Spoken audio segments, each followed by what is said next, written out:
దేవాలయాల్లో పురుషులు కనిపించరు, సభల్లో పురుషులు కనిపించరు. ఒకవేళ కనిపించిన దశంభాగం అన్నమాట. 10 మంది స్త్రీలు వస్తే ఒక పురుషుడు వస్తాడు. మరి పురుషులకి బాప్తిసాలు అక్కర్లేదా? పురుషులకి బోధ అవసరం లేదా?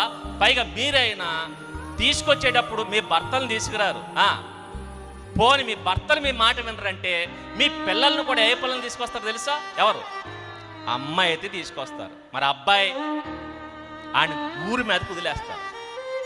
అబ్బాయిలు మాత్రం ఊరి మీద కుదిలేసి అమ్మాయిలకు భక్తి, అమ్మాయిలకు మాత్రమే భక్తి, మిగిలిన వాళ్ళకి అవసరంలా.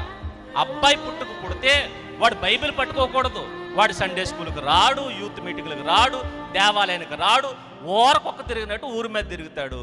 మీరు మాత్రం ఆడపిల్లలు మాత్రం తీసుకొస్తారు. అంటే మీ పిల్లలకి భక్తి అవసరం లేదా? అంటే మీ పిల్లలకు చెప్పరా?